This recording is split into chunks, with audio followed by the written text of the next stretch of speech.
Episode 456। Shivam ने दूर असम में वाटर राइम टावर को देखा और उसकी आंखों में लालच की चमक थी। उसने अपनी दिव्य चेतना को फैलाया और सावधानी से वाटर राइम टावर की ओर बढ़ा। वाटर राइम टावर एक दूरस्थ पहाड़ पर स्थित था। ये टावर ऐसा लगता था मानो प्रकृति ने इसे बनाया हो, लेकिन इसमें मानव निर्मित कुछ निशान भी थे। पूरा टावर ज्यादा ऊंचा नहीं था, लेकिन यह असम के आधे से ज्यादा हिस्से को निहार सकता था। और यह विशाल वाटर राइम टावर कनित का निजी संपत्ति थी। लगभग आधे घंटे बाद शिवम आखिरकार वाटर राइम टावर के नीचे पहुंच गया। इस टावर के सामने खड़ा होकर शिवम बेहद छोटा लग रहा था। उसने सिर उठाकर वाटर राइम टावर को देखा और भौहें सिकुड़ते हुए कहा, मुझे एक भी आध्यात्मिक ऊर्जा का एहसास नहीं हो रहा। अजीब बात थी, अगर उसे कोई आध्यात्मिक ऊर्जा महसूस नहीं हुई तो फिर कनित और मनमोहन ने इस टावर का इस्तेमाल कल्टीवेशन के लिए कैसे किया? क्या ये टावर से कोई लेना देना नहीं है? शिवम ने भौहें सिकोड़कर सोचा। या शायद यह वाटर राइम टावर सिर्फ उनके लिए एक कल्टीवेशन की जगह थी।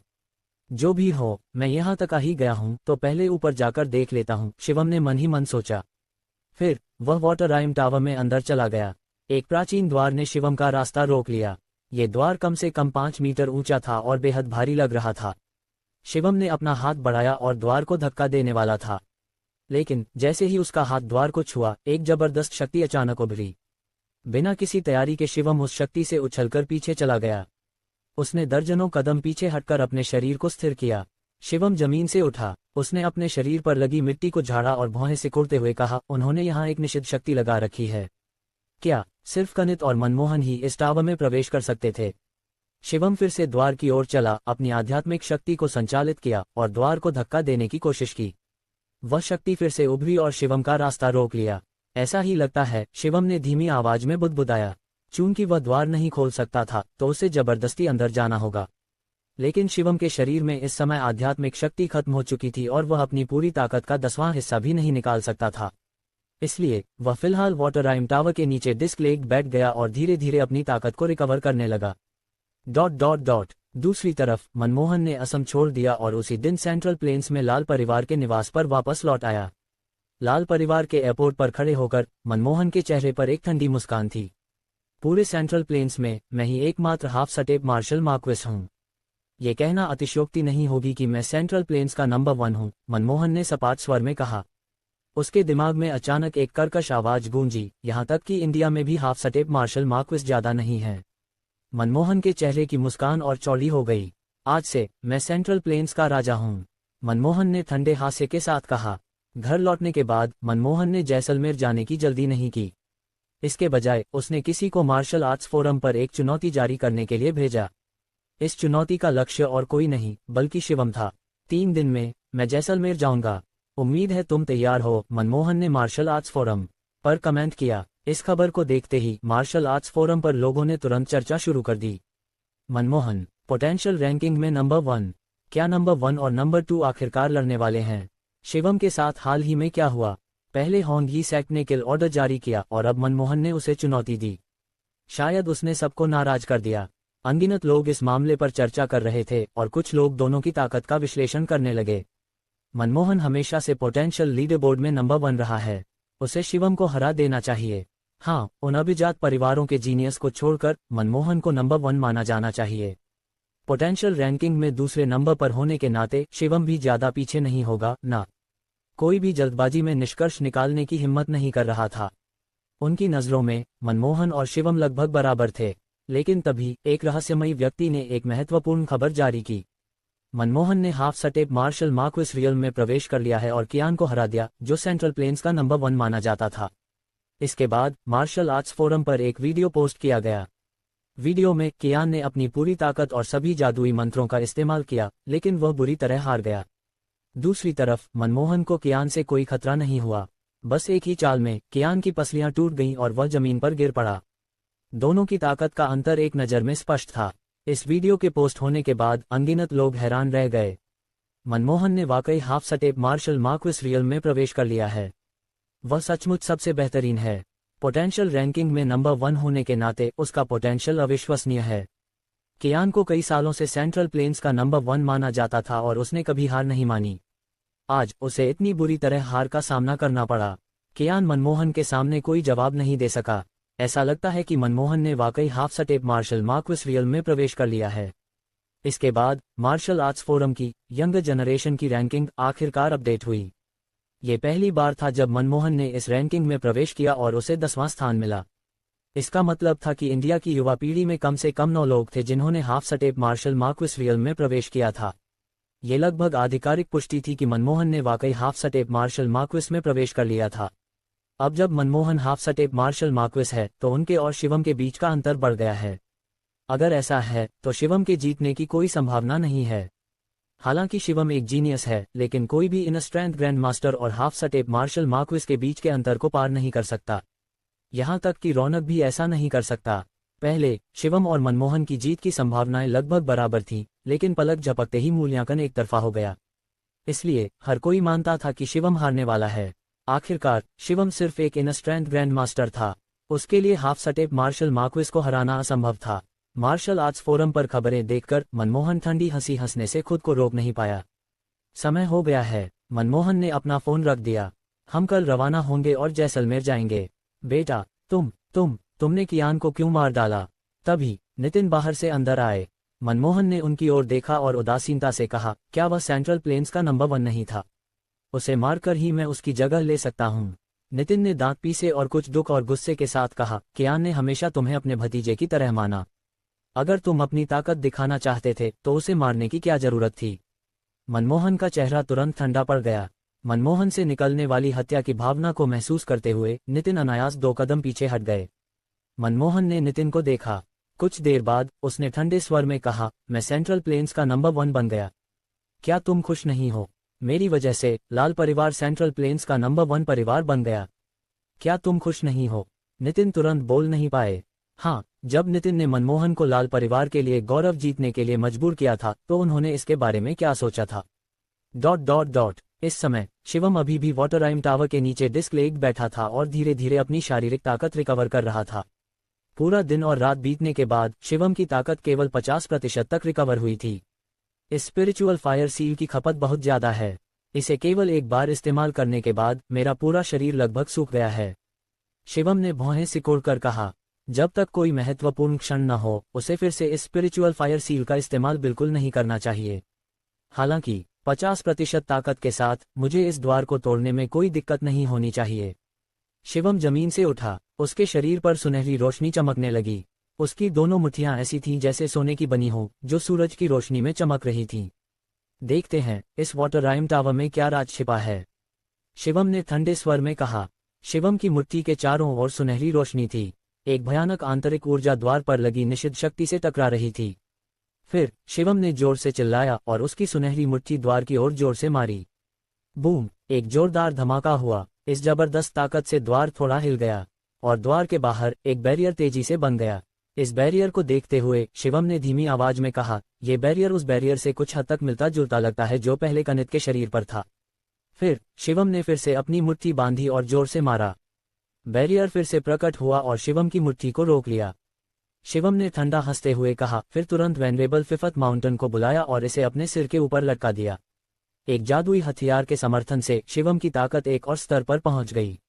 उसकी भयानक मुट्ठी ने इस समय विस्फोटक ध्वनियां पैदा की। देखते हैं तुम्हारा ये द्वार कितना मजबूत है, शिवम ने ठंडा हंसते हुए कहा और फिर अपनी मुट्ठी को जोर से मारा। बूम! द्वार इस समय हिलने लगा। बाहर तैर रहे बैरियर पर दरारें पड़ने लगीं। शिवम ने कुछ नहीं कहा लेकिन अपनी मुट्ठी बांधकर फिर से खड़ा हुआ। एक मुक्का, 2 मुक्के, 3 मुक्के। एक विशाल विस्फोट ने घाटी को हिला दिया। पक्षी और जानवर जैसे डर गए हों और उन्होंने आकाश को चीरने वाली चीखें निकालीं। आखिरकार जब शिवम ने अपनी 5वीं मुट्ठी मारी तो ये बैरियर एक जोरदार धमाके के साथ टूट गया। द्वार ने आखिरकार अपनी सुरक्षा खो दी। ऐसा लगता है कि यह बैरियर इतना खास नहीं था, शिवम ने ठंडा हंसते हुए कहा। उसने अपना हाथ बढ़ाया और धीरे धीरे द्वार को धक्का दिया। जैसे ही द्वार खुला, आध्यात्मिक ऊर्जा की लहरें फैलने लगीं। यह आध्यात्मिक ऊर्जा जड़ी बूटियों से अलग थी। ये और भी शुद्ध लग रही थी। ऐसा लग रहा था जैसे सारी आध्यात्मिक ऊर्जा इस वाटरआइम टावर में बंद थी। शिवम की आंखों में आश्चर्य की चमक थी, इसके बाद खुशी। मैंने पहले कभी इस तरह की आध्यात्मिक ऊर्जा नहीं देखी, शिवम ने हैरानी से कहा। केवल यह आध्यात्मिक ऊर्जा ही शिवम की ताकत को बहुत बढ़ा सकती थी। हालांकि शिवम अच्छी तरह जानता था कि इस वाटरआइम टावर का रहस्य शायद केवल आध्यात्मिक ऊर्जा तक सीमित नहीं था। क्योंकि केवल आध्यात्मिक ऊर्जा पर निर्भर करके कनित जैसे लोग निश्चित रूप से inner strength grand master realm के शिखर तक नहीं पहुंच सकते थे। क्या यहाँ एनलाइटमेंट की जैसा कोई गुप्त खजाना है? शिवम ने अपने आसपास का मुआयना करते हुए मन ही मन सोचा। वाटर राइम टावर में कुल 5 स्तर थे और प्रत्येक स्तर बेहद विशाल था। जैसे जैसे शिवम ऊपर चढ़ता गया, आध्यात्मिक ऊर्जा और घनी होती गई। जब शिवम 5वें स्तर पर पहुंचा तो घनी आध्यात्मिक ऊर्जा ने उसे लगभग दम घोंट दिया। इस टावर में निश्चित रूप से कुछ गड़बड़ है, शिवम ने हैरानी से कहा। टावर में आध्यात्मिक ऊर्जा इतनी घनी थी, लेकिन टावर के आसपास एक भी आध्यात्मिक ऊर्जा का निशान नहीं था। एकमात्र व्याख्या ये थी कि टावर ने एक स्पिरिट लॉकिंग अरे का इस्तेमाल किया था ताकि आध्यात्मिक ऊर्जा बाहर न निकले। आध्यात्मिक ऊर्जा कहाँ से आई, ये शिवम को नहीं पता था। वाटर राइम टावर के 5वें स्तर पर शिवम को कोई खजाना नहीं मिला। बस जब शिवम बहुत परेशान महसूस कर रहा था, उसे अचानक एहसास हुआ कि उसका रियल्म बिना उसे पता चले धीरे धीरे बढ़ रहा था। हो, शिवम के चेहरे पर आश्चर्य की एक झलक दिखी। क्या इस टावर का प्रभाव एनलाइटमेंट की जैसा था? क्या ये किसी को कम समय में अपना रियल्म बढ़ाने की अनुमति दे सकता था? अगर वाकई ऐसा था तो क्या भविष्य में कल्टीवेशन का रास्ता आसान नहीं हो जाएगा? दुनिया में ऐसा खजाना भी है। शिवम उत्साहित था। उसने जल्दी से डिस्क लेग बैठकर आसपास की आध्यात्मिक ऊर्जा को अवशोषित करने की कोशिश की। अनंत आध्यात्मिक ऊर्जा शिवम के शरीर की ओर बढ़ी। शिवम द्वारा प्राप्त मेरिडियन सर्कुलेशन टेक्निक के साथ शिवम केवल एक दिन में योग मंडल के 3रे स्तर में प्रवेश करने में सफल रहा। वह अब एक 3रे स्तर का इनर स्ट्रेंथ ग्रैंड मास्टर था। ऐसी गति वाकई चौंका देने वाली थी। ये तो बस एक बड़े पैमाने की एनलाइटमेंट थी है, शिवम ने हैरानी से कहा। हालांकि इसका प्रभाव एनलाइटमेंट थी जितना सरल और क्रूर नहीं था, लेकिन इसे कई लोग इस्तेमाल कर सकते थे। अगर वह इस वाटर राइम टावर का इस्तेमाल कर ले तो क्या एक सेक्ट स्थापित करना आसान नहीं होगा? शिवम ने इस वाटर राइम टावर का रहस्य जानने की कोशिश की, लेकिन दुर्भाग्य से पूरे टावर की खोज करने के बाद भी उसे रहस्य नहीं मिला। ऐसा लगता है कि इस टावर को ले जाना असंभव है, शिवम ने मन ही मन सोचा। हालांकि शिवम के दिल में लालच पनप रहा था। चूंकि मैं इसे ले नहीं जा सकता तो मैं इसे अपना बनाने की पूरी कोशिश करूंगा, शिवम ने मुस्कुराते हुए कहा। फिर शिवम ने और समय बर्बाद नहीं किया। वह जमीन पर डिस्क लेग बैठ गया और एकांत में कल्टीवेशन करने की कोशिश करने लगा। आखिरकार मनमोहन किसी भी समय उसके दरवाजे पर दस्तक दे सकता था। आंतरिक ऊर्जा की एक धारा शिवम की मेरिडियन सर्कुलेशन टेक्निक के साथ इस वाटर राइम टावर में धीरे धीरे कल्टीवेट हो रही थी। इस समय जैसलमेर में पहले से ही हंगामा मच गया था। मनमोहन की चुनौती की खबर लगभग पूरे मार्शल आर्ट्स की दुनिया में फैल चुकी थी। चूंकि यह संघर्ष का केंद्र था, जैसलमेर को स्वाभाविक रूप से ध्यान मिला। जैसलमेर के अधिकारियों को काफी खुशी थी। मनमोहन की वजह से जैसलमेर में पर्यटकों की संख्या में भारी उछाल आया। केवल कुछ दिनों में अनगिनत लोग इस ऐतिहासिक लड़ाई को देखने के लिए जैसलमेर की प्रांतीय राजधानी में आए। 3 दिन बाद मनमोहन आखिरकार जैसलमेर पहुंच गया। उसके आने की खबर तेजी से फैल गई। मनमोहन जैसलमेर आ गया है। अगर मुझे गलत नहीं लगता तो उसका लक्ष्य शायद शिवम है। शिवम हाल ही में काफी कम प्रोफाइल रख रहा है। क्या वह पहले ही भाग गया? बस जब सभी चर्चा कर रहे थे, मनमोहन जैसलमेर पहुंचने के बाद तुरंत शिवम के हवेली में गया। दुर्भाग्य से शिवम वहां बिल्कुल नहीं था। मनमोहन ने जल्दबाजी नहीं की। उसने तुरंत एक संदेश भेजा। शिवम, मैं तुम्हें 3 दिन का समय देता हूं। अगर तुम नहीं दिखे तो मुझे दोष मत देना कि मैं बेरहम हूं। इस संदेश के भेजे जाने के बाद शिवम की ओर से अभी भी कोई खबर नहीं थी। समय मिनट दर मिनट बीतता गया और पलक झपकते ही दूसरा दिन आ गया। हालांकि शिवम जैसे दुनिया से गायब हो गया हो, कहीं दिखाई नहीं दे रहा था। मनमोहन ने भौहें सिकोड़कर धीमी आवाज में कहा, अगर शिवम नहीं दिखता तो क्या मुझे जैसलमेर में पूरी जिंदगी रहना पड़ेगा? तुम शिवम के आसपास के लोगों पर हमला करने की कोशिश कर सकते हो। ये खबर फैलाओ कि अगर वह तय समय पर नहीं दिखता तो तुम उसके आसपास के लोगों पर हमला करोगे। हर दिन जो वह नहीं दिखता, एक व्यक्ति को मार डालो। मनमोहन के दिमाग में वह कर्कश आवाज गूंजी। मनमोहन ने हंसते हुए कहा, क्या तुम्हें लगता है कि मैंने इसके बारे में नहीं सोचा?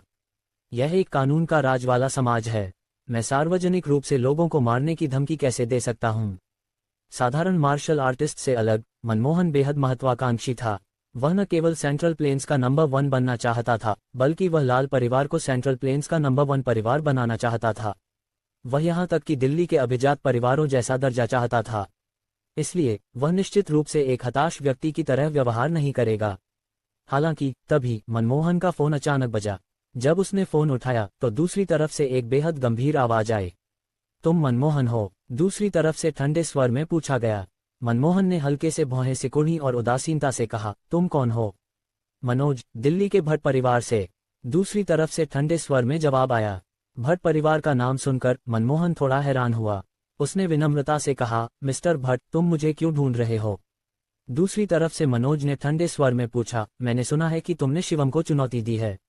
मनमोहन ने आह भरी और कहा, हाँ, अफसोस कि शिवम अभी तक नहीं दिखा। मनोज कुछ देर चुप रहा, फिर ठंडे स्वर में बोला, तो तुम क्या करने की योजना बना रहे हो? मनमोहन ने जल्दी से कहा, मैं उसे धमकी देना चाहता हूँ, लेकिन बहुत हाई प्रोफाइल होना ठीक नहीं, इसलिए मैं सिर्फ इंतजार कर सकता हूँ। मनोज ने ठंडे स्वर में कहा, जो करना चाहते हो करो, बाकी का भट्ट परिवार संभाल लेगा। मनमोहन तुरंत खुश हो गया। उसने जल्दी से पूछा, मिस्टर भट्ट, क्या तुमने जो कहा वह सच है? हाँ, मनोज ने जवाब दिया, लेकिन मुझे उम्मीद है कि शिवम को गंभीर रूप से घायल या अपन देखना चाहता हूँ। मनमोहन एक चतुर इंसान था। उसने तुरंत मनोज का मतलब समझ लिया। मिस्टर भट्ट, निश्चिंत रहें, मैं निश्चित रूप से आपको संतोषजनक परिणाम दूंगा, मनमोहन ने उदासीनता से कहा। फोन काटने के बाद हनवी पास से आया। पापा, तुमने उसे शिवम को अपन करने क्यों दिया? क्या तुम्हें लगता है कि मैं शिवम का मुकाबला नहीं कर सकता? हनवी ने कुछ नाराजगी के साथ कहा। मनोज ने हनवी की ओर देखा और गहरी आवाज में कहा, दुर्घटनाओं से बचने के लिए पहले उसे अपन करना बेहतर है। अगर तुम हार गए, कोई अगर मगर नहीं है, हनवी ने गुस्से में कहा। शिवम अपने आप को क्या समझता है?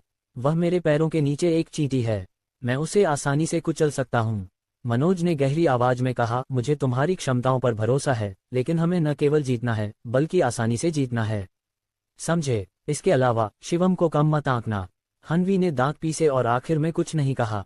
भट्ट परिवार से फोन आने के बाद मनमोहन की आंखें थोड़ी सिकुड़ गईं। चूंकि भट्ट परिवार मेरा साथ दे रहा है, तो मुझे डरने की कोई जरूरत नहीं, मनमोहन ने ठंडी मुस्कान के साथ कहा। फिर उसने तुरंत किसी को खबर फैलाने के लिए भेजा।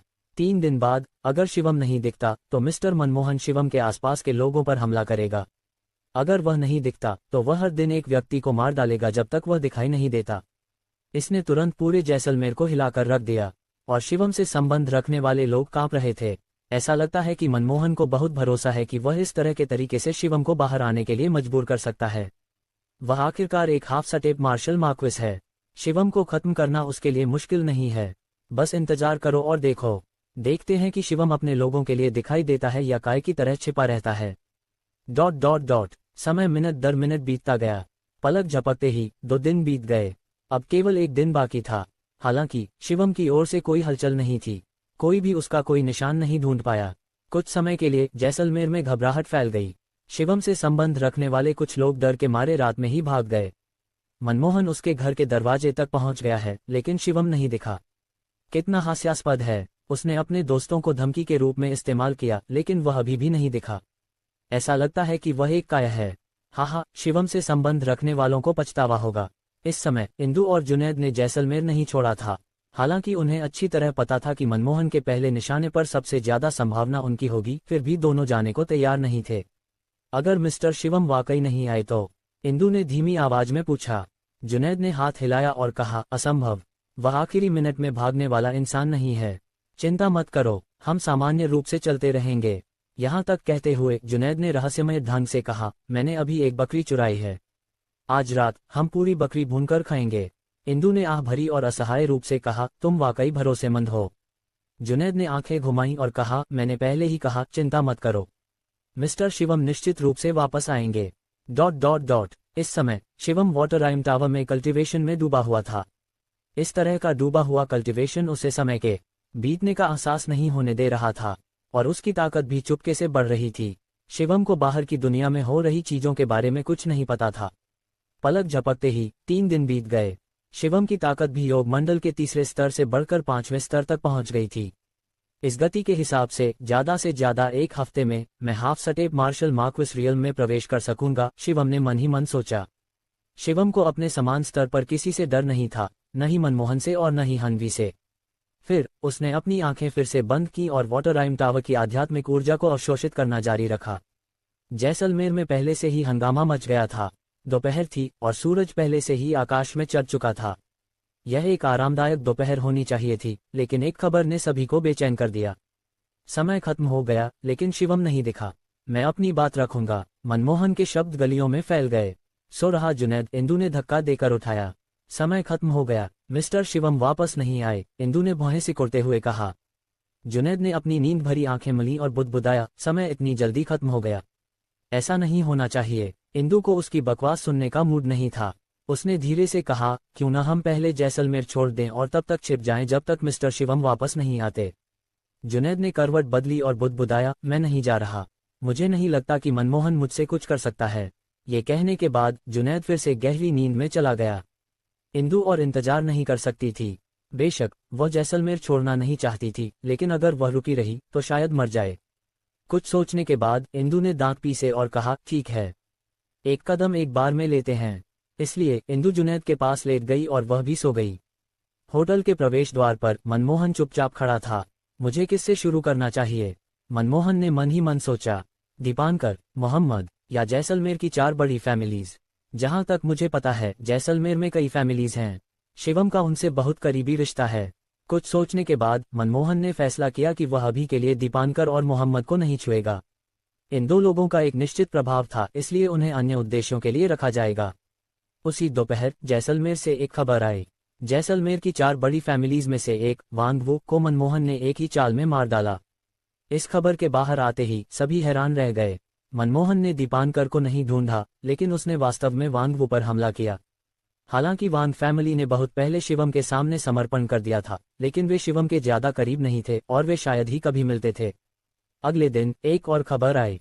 4 बड़ी फैमिलीज में से एक, अहमद फैमिली के पितृपुरुष को भी एक ही चाल में मार डाला गया।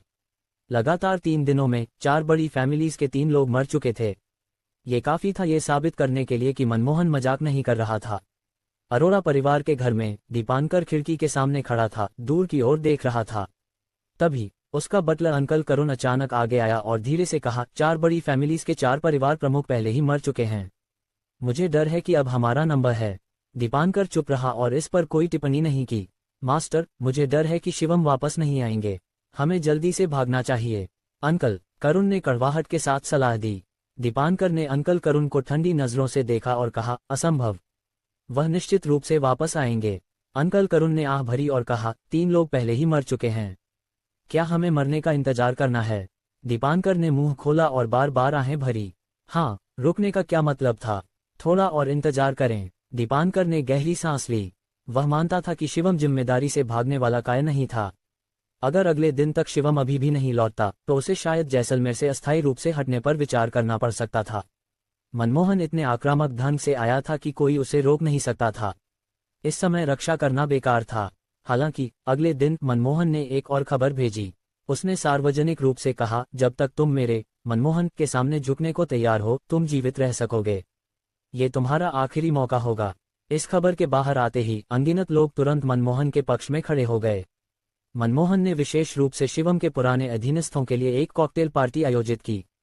उसी दिन शिवम से संबंध रखने वाले अनगिनत लोग इस कॉकटेल पार्टी में अपनी वफादारी व्यक्त करने आए। दोपहर तक इस कॉकटेल पार्टी में लगभग 50 लोग आए। मनमोहन ने सभी को देखा और उदासीनता से कहा, एक बुद्धिमान व्यक्ति एक अच्छे बॉस का चयन करता है।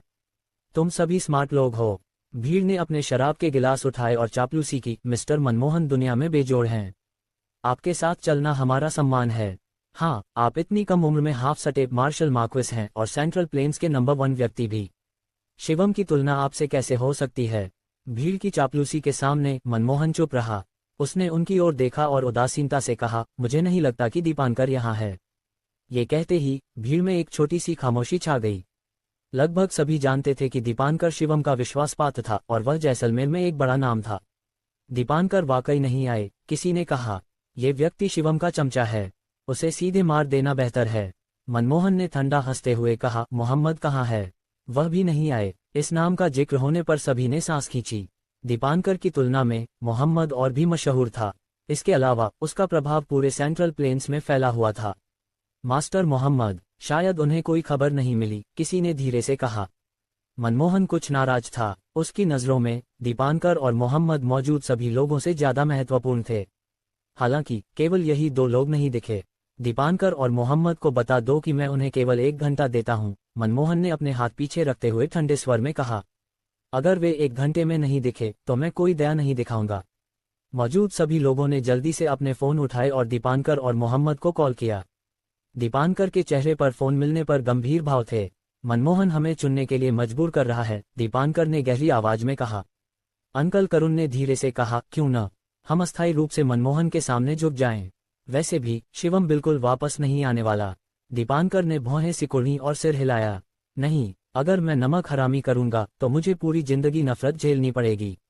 शिवम ने हमें छोड़कर भाग लिया, उसे हमसे नफरत करने का क्या हक है? अंकल करुण ने अत्यधिक नाराजगी के साथ कहा।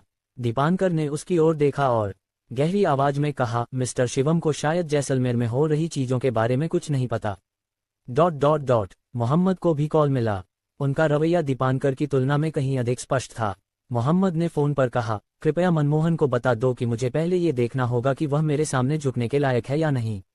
ये कहकर मोहम्मद ने फोन काट दिया। इन शब्दों ने मनमोहन को गुस्सा दिला दिया। भोज में एक भयानक हत्या की ऊर्जा तुरंत फट पड़ी। कितनी बेशर्मी, मनमोहन ने ठंडे स्वर में कहा। वे वाकई दो वफादार कुत्ते हैं। मैं देखना चाहता हूं कि शिवम तुम लोगों के लिए क्या कर सकता है। ये कहकर मनमोहन ने दरवाजा पटक कर निकल गया। इस समय जुनैद घर पर बैठा था और बेचैनी से इंतजार कर रहा था। मनमोहन आज एक भोज आयोजित कर रहा है और हम नहीं गए। वह जरूर बहुत गुस्से में होगा, जुनैद ने अपनी ठुड्डी सहलाते हुए कहा। वह अपने फोन को घूर रहा था और बुदबुदाया, अगर मुझे गलत नहीं लगता तो वह हमें कॉल करेगा और हमें चुनने के लिए मजबूर करेगा। इंदु ने भी हल्के से सिर हिलाया और कहा, हाँ, मिस्टर शिवम के सबसे करीबी लोगों के रूप में मनमोहन का पहला निशाना निश्चित रूप से हम होंगे। हालांकि समय मिनट दर मिनट बीतता गया और पलक झपकते ही शाम हो गई। भोज बहुत पहले खत्म हो चुका था, लेकिन जुनैद और इंदु को अभी भी कोई कॉल नहीं मिला। अरे, आखिरकार जुनैद खुद को रोक नहीं पाया। मनमोहन ने वाकई हमारी परवाह तक नहीं की। इंदु ने आंखें घुमाईं और कहा, यह अच्छी बात है, कम से कम हमें भागने का सामना नहीं करना पड़ेगा। जुनैद ने बुदबुदाया, ये तो ठीक है, लेकिन मनमोहन हमें कमाक रहा है। बस करो, अगर तुम वाकई इतने बड़े शॉट हो तो क्या तुम अभी यहाँ खड़े होते? इंदु ने आंखें घुमाईं। हालांकि ऐसा था, फिर भी जुनैद के मन में थोड़ी नाराजगी थी। ... वाटर राइम टावर के अंदर शिवम का शरीर आंतरिक ऊर्जा से जल रहा था। एक नज़र में उसका शरीर जैसे सफेद ऊर्जा की धाराओं से लिपटा हुआ था। यह नहीं था कि वाटर राइम टावर की आध्यात्मिक ऊर्जा कभी खत्म नहीं होगी। बस इतना था कि इसमें संग्रहित आध्यात्मिक ऊर्जा की मात्रा बहुत ज्यादा थी, इसलिए ये ज्यादा इस्तेमाल हुई नहीं लगती थी। लेकिन आश्चर्यजनक बात यह थी कि जब से शिवम ने वाटर राइम टावर में प्रवेश किया था, इसमें की आध्यात्मिक ऊर्जा बहुत कम हो गई थी। कुछ दिनों बाद आध्यात्मिक ऊर्जा लगभग खत्म होने की स्थिति में पहुंच गई थी। उस रात शिवम ने अचानक अपनी आंखें खोलीं। एक शक्तिशाली आंतरिक ऊर्जा उसके शरीर में उग्र हो रही थी। इस भयानक शक्ति ने उसके शरीर को फुला दिया। उसकी त्वचा पर रोशनी धीरे धीरे इकट्ठा हो रही थी, जैसे एक कवच जो शिवम के साथ पूरी तरह फिट था। केवल कुछ दिनों में मैं योग मंडल के शिखर पर पहुंच गया हूं, शिवम ने मन ही मन सोचा। उसने एक और कदम आगे बढ़ाने की कोशिश की, लेकिन पाया कि आसपास अवशोषित करने के लिए कोई और आध्यात्मिक ऊर्जा नहीं थी। यहाँ की आध्यात्मिक ऊर्जा इतनी घनी थी, लेकिन मैंने इसे पूरी तरह अवशोषित कर लिया। शिवम ने अपना सिर खुजलाते हुए थोड़ा शर्मिंदगी महसूस की। अगर मनमोहन को इसके बारे में पता चलेगा तो वह शायद गुस्से से मर जाएगा। वह कई सालों से वाटर राइम टावर में कल्टीवेट कर रहा था, लेकिन आध्यात्मिक ऊर्जा का भंडार मुश्किल से कम हुआ था। हालांकि केवल कुछ दिनों में शिवम ने सारी आध्यात्मिक ऊर्जा अवशोषित कर ली थी। ऐसा लगता है कि मुझे कुछ जड़ी बूटियां ढूंढनी होंगी और जल्द से जल्द half step martial marquis realm में प्रवेश करना होगा, शिवम ने अपनी मुट्ठी बांधते हुए धीमी आवाज में कहा। योग मंडल के प्रारंभिक चरण से लेकर योग मंडल के शिखर तक ताकत का अंतर अकल्पनीय था, और जितना ऊंचा कल्टीवेशन रियल, ताकत में वृद्धि की गुंजाइश उतनी ही ज्यादा। योग मंडल के प्रारंभिक चरण की तुलना में शिवम की ताकत कम से कम 100 गुना बढ़ गई थी। मेरी मौजूदा ताकत के साथ मुझे कनित के खिलाफ लड़ने में इतनी मेहनत नहीं करनी पड़ेगी, शिवम ने मन ही मन सोचा। और मनमोहन, वह भी कोई खतरा नहीं होना चाहिए। शिवम की मौजूदा मानसिक स्थिति के साथ half step martial marquis realm में प्रवेश करना मुश्किल नहीं था। उसे बस बड़ी मात्रा में आध्यात्मिक ऊर्जा की जरूरत थी। साधारण जड़ी बूटियां शायद अब प्रभावी नहीं होंगी। अगर मेरे पास 10,000 साल पुरानी जड़ी बूटियां या एक आध्यात्मिक झरना होता तो मैं half step martial marquis realm में प्रवेश कर सकता था, शिवम ने मन ही मन सोचा। उसने समय का हिसाब लगाया और पाया कि 9 सितंबर तक केवल 1.5 महीना बाकी था। अगर वह इस 1.5 महीने में पर्याप्त आध्यात्मिक ऊर्जा ढूंढ लेता तो half step martial marquis realm में प्रवेश करना बिल्कुल भी मुश्किल नहीं होगा। हनवी की तो बात ही नहीं थी। इसलिए शिवम ने आध्यात्मिक ऊर्जा की खोज के लिए अगली यात्रा शुरू करने की योजना बनाई। नताशा को वाटर राइम टावर से बाहर ले जाने के बाद शिवम के फोन पर अनगिनत संदेश आए। उसने इसे खोला और जुनैद और अन्य लोगों के टेक्स्ट मैसेज और फोन कॉल्स देखे। मिस्टर शिवम, मनमोहन जैसलमेर आया और उसने तुम्हारी जान लेने की धमकी दी। मिस्टर शिवम, अगर तुम वापस नहीं आए तो वह तुम्हारे आसपास के लोगों को मारना शुरू कर देगा। जुनैद के अलावा अनजान नंबरों से भी अनगिनत संदेश थे। काय, डरपोक, तुमने खुद तो भाग लिया। तुम्हारे आसपास के लोग सब मनमोहन के हाथों मर गए। तुम जैसे इंसान को जैसलमेर का राजा कैसे कह सकते हैं? मैंने तुम्हें गलत समझा। मुझे नहीं लगा था कि तुम इतने नीच हो। अपने फोन पर संदेशों की बाढ़ देखकर शिवम का चेहरा तुरंत बिगड़ गया। उसने जल्दी से अपना फोन निकाला और जुनैद को कॉल किया। जैसे ही कॉल कनेक्ट हुआ, जुनैद ने अधीरता से कहा, मिस्टर शिवम, तुम कहाँ हो? शिवम ने इस सवाल का जवाब नहीं दिया, बल्कि चिंतित होकर पूछा, अब स्थिति क्या है? जुनैद ने शोक व्यक्त करते हुए कहा, 4 बड़ी फैमिलीज के लोग सब मर चुके हैं। मनमोहन ने ये भी खबर फैलाई कि जो लोग उसका पालन करेंगे उन्हें बख्श दिया जाएगा। अब कई लोग मनमोहन के पक्ष में खड़े हो गए हैं, लेकिन मनमोहन को दीपांकर और मोहम्मद बहुत ज्यादा महत्वपूर्ण लगते हैं। शिवम का चेहरा तुरंत बदल गया। उसने जल्दी से पूछा, वे दोनों अब कैसे हैं? जुनैद ने कहा, मोहम्मद और दीपांकर दोनों ने मनमोहन का प्रस्ताव ठुकरा दिया, इसलिए मनमोहन उन्हें मारना चाहता है। मिस्टर शिवम, तुम्हें जल्दी वापस आना चाहिए। अब जैसलमेर में लोग कह रहे हैं कि तुम डरपोक और काया हो। शिवम ने गहरी सांस ली और उदास स्वर में कहा, मैं समझ गया। मैं अब जैसलमेर वापस जा रहा हूँ। ये कहकर शिवम ने नताशा को साथ लिया और जल्दी से एयरपोर्ट की ओर बढ़ा। सबसे जल्दी फ्लाइट टिकट खरीदने के बाद वह जैसलमेर वापस जाने की यात्रा पर निकल पड़ा। ... जैसलमेर में अन्य जगहों से खबर सुनने वाले कई मार्शल आर्टिस्ट्स इस बड़ी लड़ाई का इंतजार कर रहे थे। मैं देखना चाहता था कि शिवम को कैसे पीटा जाएगा। मुझे नहीं लगा था कि वह लड़ने की हिम्मत ही नहीं करेगा। हाँ, कई दिन बीत गए लेकिन वह अभी भी नहीं दिखा। ये वाकई मेरा समय बर्बाद कर रहा है। चलो, खबर है कि मनमोहन अरोड़ा परिवार गया है। तभी अचानक एक खबर फैली। ऐसा लगता है कि मनमोहन दीपांकर पर हमला करने जा रहा है। चलो देखने। लोगों का एक समूह अरोड़ा परिवार की ओर दौड़ा। न केवल ये मार्शल आर्टिस्ट जो दुनिया भर से आए थे, बल्कि जैसलमेर के कुछ साधारण लोग भी इस निर्णायक लड़ाई पर ध्यान दे रहे थे। हालांकि उन्हें समझ नहीं आ रहा था कि क्या हो रहा है, फिर भी वे ड्रामा देखना चाहते थे। मैंने सुना है कि अरोड़ा ग्रुप के दीपांकर भी इसमें शामिल हैं। हाँ, मिस्टर दीपांकर जैसलमेर में एक मशहूर व्यक्ति हैं। मैंने सुना है कि वह शिवम के काफी करीब हैं। इसका हमसे कोई लेना देना नहीं। चलो सोते हैं। ... अरोड़ा परिवार के घर में देर रात हो चुकी थी, लेकिन दीपांकर अभी तक सोया नहीं था। पहले जो जीवंत अरोड़ा परिवार था वह बेहद सुनसान हो गया था। दीपांकर के कई अनुयायी जो फंसने के डर से भाग गए थे, क्योंकि उन्हें मरने का डर था। मास्टर, देर हो रही है, जाओ और आराम करो। अंकल करुण ने एक कोट लिया और उसे दीपांकर के कंधों पर डाल दिया। दीपांकर ने एक लंबी आह भरी। उसने अंकल करुण की ओर देखा और कहा, मिस्टर करुण, तुम भी चले जाओ। मैं तुम्हें फंसाना नहीं चाहता। अंकल करुण ने सिर हिलाया और कहा, मास्टर, मैं लगभग 30 साल से तुम्हारा साथ दे रहा हूँ। जब तक तुम नहीं जाते मैं कहीं नहीं जाऊंगा। दीपांकर ने मुंह खोला और उसके दिल में कड़वाहट की एक लहर उठी। मिस्टर करुण, ये बैंक कार्ड लो और जल्दी चले जाओ। दीपांकर ने अपनी जेब से एक बैंक कार्ड निकाला और उसे अंकल करुण को दे दिया। हालांकि अंकल करुण ने बैंक कार्ड को वापस धकेल दिया और मुस्कुराया। मास्टर, मैं नहीं जाऊंगा।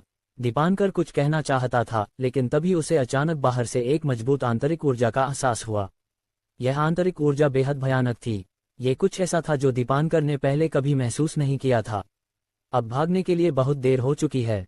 दीपांकर ने आह भरी। उसने अंकल करुण की ओर देखा और धीमी आवाज में कहा, मिस्टर करुण, मैंने तुम्हें निराश किया।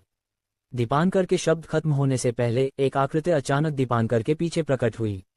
दीपांकर ने पीछे मुड़कर देखा और मनमोहन को सोफे पर बैठे चाय पीते हुए पाया। दीपांकर का चेहरा बदल गया।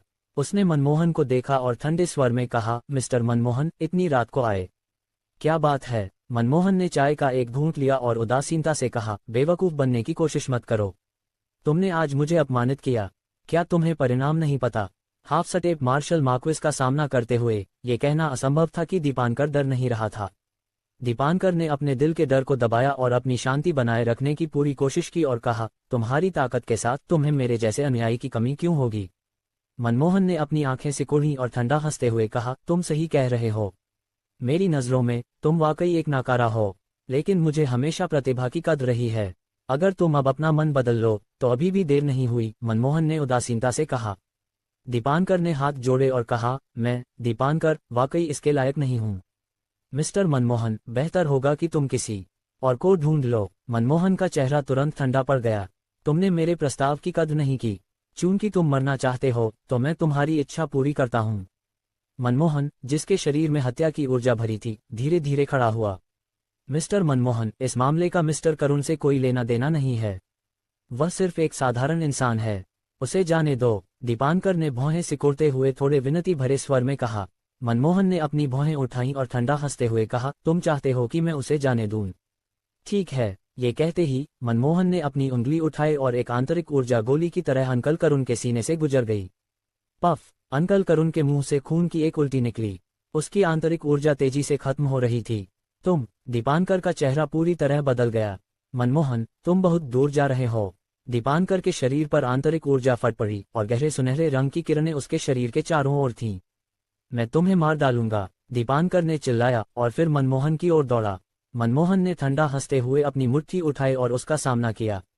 क्लैंग! बस एक ही मुक्के से दीपांकर उछलकर पीछे चला गया। उसकी मुट्ठी लगभग कुचल दी गई थी। इस व्यक्ति का शरीर एक पवित्र शरीर है, उसे मारो और उसका शरीर ले लो। तभी मनमोहन के दिमाग में वह आवाज गूंजी। ठीक है, समझ गया, मनमोहन ने जवाब दिया और फिर दीपांकर की ओर बढ़ा। दीपांकर ने दांत पीसे और विरोध करने की कोशिश की। हालांकि जैसे ही वह खड़ा होने वाला था, मनमोहन ने अपना हाथ उठाया और दीपांकर के सीने पर एक थप्पड़ मारा। इस थप्पड़ के साथ दीपांकर ने पूरी तरह से विरोध करने की क्षमता खो दी। चूंकि तुम इतने वफादार हो, मैं तुम्हें नरक भेज देता हूं, मनमोहन ने ठंडे स्वर में कहा। उसके हाथ पर रोशनी इकट्ठा हुई और एक भयानक आंतरिक ऊर्जा कमरे में गूंजने लगी। फिर यह आंतरिक ऊर्जा दीपांकर की ओर बढ़ी। बैंग! जैसे ही यह शक्ति की गेंद दीपांकर के शरीर पर लगने वाली थी, एक बड़े हाथ ने इस शक्ति की गेंद को जोर से पकड़ लिया। मनमोहन, मुझे नहीं लगा था कि तुम यहाँ अपनी कब्र खोदने आए हो। एक परिचित आवाज दीपांकर के कानों में आई। मिस्टर शिवम! दीपांकर ने उत्साह से चिल्लाया।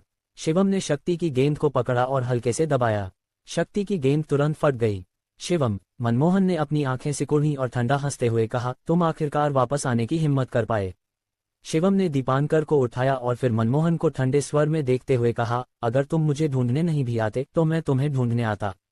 मनमोहन ने हंसते हुए कहा, मुझे ढूंढने? क्या तुम्हें पता है कि मैं अब half step martial marquis realm में हूँ? ऐसा नहीं है कि मैंने पहले कभी हाफ सटेप मार्शल मार्क्विस को नहीं मारा, शिवम ने उदासीनता से कहा। मनमोहन ने ठंडा हंसते हुए कहा, तुम्हारा मतलब कनित से है। हालांकि उसने एक जादुई हथियार की मदद से half step martial marquis realm में प्रवेश किया था, फिर भी वह मुझसे बहुत कम है ना? शिवम की ऊर्जा पूरे शरीर में उमड़ रही थी। उसने दीपांकर को एक तरफ धकेला और फिर ठंडे स्वर में कहा, तो फिर इसे आजमा लेते हैं। ये देखकर कि शिवम हमला करने वाला था, मनमोहन ने अचानक अपना हाथ हिलाया और कहा, जल्दी मत करो। हम दोनों युवा पीढ़ी के मशहूर लोग हैं। हम ऐसी जगह पर कैसे लड़ सकते हैं? शिवम ने अपनी आंखें सिकुड़ी, जैसे कि उसने मनमोहन का इरादा भांप लिया हो। उसने अपनी आंतरिक ऊर्जा वापस ली और उदासीनता से कहा, तुम मुझे हराकर प्रसिद्धि पाना चाहते हो?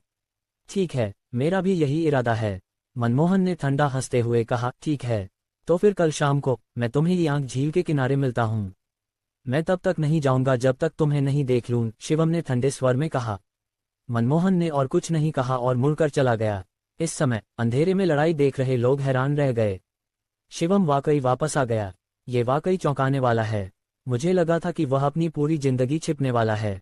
क्या तुमने सुना कि शिवम ने अभी क्या कहा? उसने कहा कि उसने पहले भी एक हाफ सटेप मार्शल मार्क्विस को मारा है। क्या वह सिर्फ डींगे नहीं मार रहा, वह सिर्फ एक इनर स्ट्रेंथ ग्रैंड मास्टर है। वह हाफ सटेप मार्शल मार्क्विस को कैसे मार सकता है? सच है या नहीं, ये हमें कल पता चल जाएगा। ये यात्रा बेकार नहीं गई। शिवम ने दीपांकर को देखा और पूछा, तुम ठीक हो? कुछ हुआ? दीपांकर ने सिर हिलाया और उसके चेहरे पर दुख की एक लहर दिखी। फिर उसने जमीन पर पड़े अंकल करुण को देखा। मिस्टर करुण! दीपांकर का चेहरा दुख और दया से भरा था। अंकल करुण! जमीन पर पड़े व्यक्ति को देखकर शिवम को यह व्यक्ति याद आया। वह दीपांकर का बटलर था और बेहद वफादार था। पहले उसने शिवम को खत्म करने की कोशिश की थी, लेकिन शिवम ने उसका दंतियन नष्ट कर दिया था। मिस्टर करुण कई सालों से मेरा बटलर और मेरा सबसे अच्छा दोस्त रहा है। दीपांकर अपने दर्द को व्यक्त करने में असमर्थ मुंह खोला। शिवम ने कुछ नहीं कहा। वह अंकल करुण के पास गया और अपना हाथ उठाकर उसके शरीर में थोड़ी आध्यात्मिक ऊर्जा डाली ताकि उसकी महत्वपूर्ण मेरिडियन को अस्थायी रूप से बचाया जा सके। चिंता मत करो, वह ठीक हो जाएगा। शिवम ने दीपांकर के कंधे पर थपथपाया। दीपांकर ने जल्दी से सिर उठाया और चिंतित होकर कहा, सच में? मैंने तुमसे कब झूठ बोला? तुम्हें अच्छे से आराम करना चाहिए, शिवम ने मुस्कुराकर कहा। ये कहकर शिवम जाने के लिए तैयार हुआ। मिस्टर शिवम। तभी दीपांकर ने शिवम को पुकारा। तुम्हें सावधान रहना होगा। दीपांकर ने गहरी सांस ली और कहा। शिवम ने दीपांकर को सिर हिलाया और कहा, चिंता मत करो, मैं निश्चित रूप से मनमोहन को मार डालूंगा। ये कहकर शिवम मुड़कर चला गया। वापस लौटने के बाद जुनैद और इंदु जल्दी से बाहर दौड़े। मुझे पता था कि तुम आखिरी मिनट में नहीं भागोगे, जुनैद ने उत्साह से कहा। इंदु ने जोर से सिर हिलाया और कहा, वैसे मिस्टर शिवम, क्या तुम्हारा दंतियन नष्ट नहीं हुआ था? फिर तुम अभी भी? शिवम ने उदासीनता से मुस्कुराया और कहा, ये झूठ था, मैं बहुत अच्छा हूँ, पहले से बेहतर। ये वाकई झूठ था। इंदु हैरान थी। तभी उसे अचानक कुछ याद आया और उसने चिंतित होकर कहा, तो जब डिवाइन अल्केमिस्ट पेविलियन ने तुम्हें बाहर निकाला, ये झूठ था? शिवम ने सिर हिलाया और कहा। इंदु को तुरंत अफसोस की लहर महसूस हुई। अगर उसे पहले पता होता तो वह टोकन को नहीं फेंकती।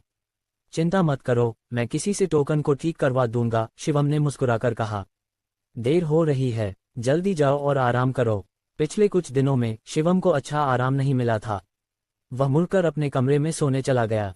अगले दिन शिवम के वापस आने की खबर तेजी से पूरे जैसलमेर में फैल गई। शिवम और मनमोहन के यांग झील के किनारे लड़ने की खबर जंगल की आग की तरह फैल गई। मार्शल आर्ट्स फोरम में हंगामा मच गया। शिवम वाकई वापस आ गया। मुझे अभी कुछ खबर मिली है कि शिवम ने पहले एक हाफ सटेप मार्शल मार्क्विस को मारा था। ऐसा लगता है कि उसका दंतियन खराब होने की खबर झूठी थी। हाँ, मैंने पहले ही अनुमान लगा लिया था कि वह नाटक कर रहा था, लेकिन मुझे आलोचना मिली। राजस्थान मार्शल आर्ट्स फोरम इसे लाइव प्रसारित करेगा। इस अभूतपूर्व लड़ाई को मत छोड़ो। पोटेंशियल रैंकिंग्स के 2 सबसे मजबूत लोग आखिरकार लड़ने वाले हैं। दोपहर 2 बजे यांग झील के किनारे पहले से ही लोगों से भरा हुआ था। राजस्थान मार्शल आर्ट्स फोरम ने जल्दी ही पत्रकार भेजे थे। वे जल्दी आए और सबसे अच्छी जगहें ले लीं। फिर वे चुपचाप शिवम के आने का इंतजार करने लगे। वाकई में शानदार नज़ारा है। जैसलमेर में बहुत समय बाद इतनी चहल पहल हुई है। दीपांकर जल्दी पहुंच गया और आह भरते हुए बोला, हाँ, मार्शल आर्ट्स हमेशा से जैसलमेर का कमजोर क्षेत्र रहा है। मिस्टर शिवम के आने के बाद ये गतिरोध आखिरकार टूट गया। एक नज़र में यांग झील के किनारे कम से कम 100 लोग थे। इनमें कई इनर स्ट्रेंथ ग्रैंड मास्टर्स भी शामिल थे। हालांकि उन्होंने अपनी आंतरिक ऊर्जा को संयमित रखा था, फिर भी एक मजबूत आंतरिक ऊर्जा की लहर महसूस हो रही थी। शाम 5 बजे मनमोहन आखिरकार यांग झील के किनारे पहुंच गया। मिस्टर मनमोहन आ गए। वह पोटेंशियल रैंकिंग में नंबर 1 है और एक असली हाफ सटेप मार्शल मार्क्विस। कितनी शक्तिशाली आंतरिक ऊर्जा! इस व्यक्ति की ताकत अकल्पनीय है। अंधेरे में एक बूढ़ा व्यक्ति चुपचाप मनमोहन को देख रहा था। इस व्यक्ति की ताकत शायद तुम्हारे बराबर है, बूढ़े व्यक्ति ने कहा। उसके बगल में खड़ा युवक तुरंत नाराजगी से बोला, ये कैसे संभव है? उसने अभी अभी half step martial marquis realm में प्रवेश किया है, तो वह मेरा मुकाबला कैसे कर सकता है? मास्टर, आप मुझे बहुत कम आंक रहे हैं। बूढ़े व्यक्ति ने सिर हिलाया और कुछ नहीं कहा। जल्द ही शिवम की आकृति सभी की नजरों में आई। मनमोहन की शक्तिशाली आंतरिक ऊर्जा के विपरीत शिवम बेहद शांत दिख रहा था। उसकी आंतरिक ऊर्जा में लगभग कोई उतार चढ़ाव नहीं दिख रहा था। Peak stage inner strength grand master. बूढ़े व्यक्ति ने एक नज़र में शिवम की ताकत देख ली। उसके बगल में खड़ा युवक ठंडा हंसते हुए बोला, मास्टर, क्या यही वह शिवम है जिसे आप हमेशा बहुत ऊंचा मानते हैं? वह तो बस ठीक ठाक है। बूढ़े व्यक्ति ने युवक की ओर देखा, अपनी दाढ़ी सहलाई और मुस्कुराया। अगर वह इनर स्ट्रेंथ ग्रैंड मास्टर के रियल में रहते हुए half step martial marquis Manmohan को हरा दे तो? मास्टर, क्या आप शिवम को बहुत ज्यादा ऊंचा नहीं मान रहे? युवक स्पष्ट रूप से बहुत नाराज था। बूढ़ा व्यक्ति मुस्कुराया और कुछ नहीं बोला। ये बूढ़ा व्यक्ति और कोई नहीं बल्कि रौनक के समान प्रसिद्ध रेहान था। भीड़ में उसकी आंतरिक ऊर्जा बेहद संयमित थी। कोई भी उसे दोबारा नहीं देखेगा। वह वाकई में एक कम प्रोफाइल वाला बड़ा शख्स था। पास ही भीड़ धीरे धीरे पीछे हट गई, जिससे शिवम और मनमोहन के लिए जगह बन गई। पोटेंशियल रैंकिंग में नंबर 1 और नंबर 2 आखिरकार मिल गए। इस लड़ाई को मार्शल आर्ट्स फोरम ने सदी की लड़ाई का दर्जा दिया। मनमोहन यांग झील के किनारे पर अपने हाथ पीछे रखकर खड़ा था और चुपचाप शिवम का इंतजार कर रहा था। उसकी आंखें बंद थीं और उसकी आंतरिक ऊर्जा संयमित थी। दूसरी ओर शिवम 2 कदमों में चल रहा था। उसके चेहरे पर ठंडक थी, जैसे कि दोनों के बीच कोई पुरानी दुश्मनी हो। जल्द ही शिवम मनमोहन के सामने आ गया। उसके शरीर पर आंतरिक ऊर्जा रिलीज हुई। हत्या की ऊर्जा की धाराएं हर दिशा से आ रही थीं और सीधे मनमोहन की ओर बढ़ रही थीं। मनमोहन ने अचानक अपनी आंखें खोलीं। उसने शिवम को देखा और उदासीनता से कहा, तुम वाकई में आने की हिम्मत कर गए। शिवम ने सीधे बात शुरू की, लड़ने से पहले मैं तुमसे एक सवाल पूछना चाहता हूँ। हो, मनमोहन ने अपनी भौहें उठाईं। शिवम ने ठंडे स्वर में कहा, नताशा के साथ क्या हुआ? वह बेहोश क्यों है? तुमने कौन सा मंत्र इस्तेमाल किया? मनमोहन जोर से हंस पड़ा। फिर उसने शिवम को थोड़ा मजाकिया ढंग से देखा और कहा, वह तो बस एक औरत है। तुम इतना परवाह क्यों करते हो? शिवम उसकी बकवास सुनने के मूड में नहीं था। उसने भौहें सिकोड़कर कहा, बता क्या हुआ? मनमोहन ने उदासीनता से कहा, क्या तुम डिवाइन अल्केमिस्ट पेविलियन के एल्डर नहीं हो? फिर मुझसे क्यों पूछ रहे हो? अगर बताना चाहते हो तो बता, नहीं तो चुप रहो। इतनी बकवास क्यों कर रहे हो जैसे कोई औरत? शिवम ने अधीरता से कहा। मनमोहन का चेहरा गहरा पड़ गया। उसने ठंडा हंसते हुए कहा, तुम अपनी रक्षा भी नहीं कर सकते, फिर भी दूसरों के मामले में दखल देने का मूड है। इसके अलावा मुझे तुम्हें बताने की क्या जरूरत है? शिवम ने हाथ हिलाया और कहा, ठीक है, फिर मैं तुम्हें अपन करने के बाद पूछूंगा। हा। मनमोहन तुरंत जोर से हंस पड़ा। शिवम, तुम अपने आप को बहुत ज्यादा समझ रहे हो। क्या तुम्हें पता है कि हाफ सटेप मार्शल मार्क्विस और इनर स्ट्रेंथ ग्रैंड मास्टर के बीच कितना बड़ा अंतर है? इसके अलावा तुम तो अभी अभी इनर स्ट्रेंथ ग्रैंड मास्टर बने हो। शिवम ने आलस्य से खिंचाई की और उदासीन मुस्कान के साथ कहा, ये काफी समय है। तुम्हें कैसे पता कि मैंने सुधार नहीं किया? मनमोहन ने ठंडा हंसते हुए कहा, हमारी आखिरी मुलाकात को केवल आधा महीना हुआ है। भले ही तुम चुने हुए हो, इतने कम समय में तुम कितना सुधार कर सकते हो? शिवम के चेहरे पर एक चालाकी भरी मुस्कान थी। किसी कारण से इस चालाकी ने मनमोहन को थोड़ा असहज कर दिया। तुम इतने कम समय में half step martial marquis realm में प्रवेश कर सके तो मैं क्यों नहीं सुधार सकता? शिवम ने अपनी भौहें उठाकर कहा। मनमोहन ने हंसते हुए कहा, यह इसलिए क्योंकि मेरे पास मेरी अपनी गुप्त तकनीक है। गुप्त तकनीक? शिवम ने मुस्कुराया। क्या तुम असम के उस टावर की बात कर रहे हो? शिवम ने मुस्कुराते हुए पूछा। मनमोहन का चेहरा तुरंत बदल गया। उसकी पुतलियां अचानक सिकुड़ गईं और उसके शरीर की आंतरिक ऊर्जा इस समय हिंसक रूप से उतार चढ़ाव करने लगी। तुम वाटर राइम टावर में घुस गए। मनमोहन का चेहरा बेहद बदसूरत था। शिवम को अचानक कुछ समझ आया और उसने कहा, ओह, तो उस टावर का नाम वाटर राइम टावर है। क्या शानदार नाम है। असंभव, वाटर राइम टावर में एक निषिद्ध शक्ति लगी हुई है। मेरी अनुमति के बिना कोई भी इसमें कदम नहीं रख सकता, मनमोहन ने ठंडे स्वर में कहा। शिवम ने उदासीनता से मुस्कुराया और कहा, निषिद्ध शक्ति? मैंने इसे केवल 3 मुखों से तोड़ दिया। तुमने जो निषिद्ध शक्ति लगाई थी वह बच्चों का खेल थी। मनमोहन का चेहरा और भी गहरा हो गया, लेकिन फिर भी मनमोहन अभी भी इसे मानने को तैयार नहीं था। तुम झूठ बोल रहे हो। क्या तुम्हें लगता है कि मैं तुम पर यकीन करूंगा? मनमोहन ने ठंडा हंसते हुए कहा। तुम्हें यकीन नहीं है? शिवम ने सिर हिलाया। ठीक है, तो मैं तुम्हें दिखाता हूं कि पिछले आधे महीने में मुझमें क्या बदलाव आए हैं। ये कहते ही शिवम की आंतरिक ऊर्जा तेजी से बढ़ने लगी। भयानक आध्यात्मिक शक्ति ने शिवम के सीने को भर दिया। जैसे जैसे उसकी आंतरिक ऊर्जा बढ़ी, पूरा मैदान कांपने लगा। झील का किनारा हिंसक लहरों से लहराने लगा। रंबल, जमीन कांपने लगी और हवा में उथल पुथल होने लगी। बवंडर उठने लगे, जैसे कि दुनिया का अंत हो रहा हो। ये क्या हो रहा है? क्या भूकंप आने वाला है? अनगिनत साधारण लोग इतने डर गए कि उनके चेहरे पीले पड़ गए और वे भागने लगे। अंधेरे में लड़ाई देख रहे मार्शल आर्टिस्ट्स और भी हैरान थे। कितनी शक्तिशाली आंतरिक ऊर्जा! ये निश्चित रूप से वह आंतरिक ऊर्जा नहीं है जो एक साधारण इनर स्ट्रेंथ ग्रैंड मास्टर के पास हो सकती है। कितनी शक्तिशाली आंतरिक ऊर्जा! और यह आंतरिक ऊर्जा अभी भी बढ़ रही है। जब सभी ने शिवम की ऊर्जा को महसूस किया तो हर किसी के चेहरे पर हैरानी की एक लहर दौड़ गई। शिवम की ऊर्जा इतनी ताकतवर कैसे हो सकती है? Peak stage inner strength grand master. यहाँ तक कि peak stage inner strength grand masters की भी ऐसी ताकतवर ऊर्जा नहीं होती। क्या ये हो सकता है कि वो भी half step martial marquis realm में पहुंच गया हो? नामुमकिन। हालांकि ये ऊर्जा ताकतवर है, लेकिन ये हाफ सटेप मार्शल मार्क्विस की ऊर्जा से थोड़ी अलग है। भीड़ में जोर शोर से चर्चा होने लगी। इस लड़ाई में उनकी दिलचस्पी और बढ़ गई। क्या ख्याल है? अब भी कोई शक है? शिवम ने अपने हाथ पीछे बांधे हुए ठंडे लहजे में कहा। मनमोहन का चेहरा और भी सख्त हो गया। उसने शिवम को घूरते हुए, दांत पीसते हुए कहा, तुम वाकई वाटर राइम टावर में घुस गए? हाँ, शिवम ने ठंडी हंसी के साथ जवाब दिया। तुम्हें क्या लगता है मैं इन पिछले कुछ दिनों से वॉट कर रहा था? मनमोहन के दिल में गुस्सा चरम पर पहुंच चुका था। शिवम ने पहले ही उसकी कई योजनाओं को चौपट कर दिया था। पहले उसने ड्रैगन स्पिरिट छीना और अब वाटर राइम टावर भी हथिया लिया। मनमोहन ये सब कैसे BARDASHT कर सकता था? लेकिन जल्दी ही मनमोहन का चेहरा थोड़ा शांत हुआ। वह आंखें सिकोड़ते हुए बोला, तो क्या हुआ अगर तुम वाटर राइम टावर में घुस गए? जब तक तुम half step martial marquis realm में नहीं पहुंचे, तुम मेरे सामने टिक नहीं सकते। तुम्हें मारने के बाद वाटर आइम टावर फिर भी मेरा होगा। शिवम ने ठंडी हंसी के साथ कहा, तो आके आजमा लो।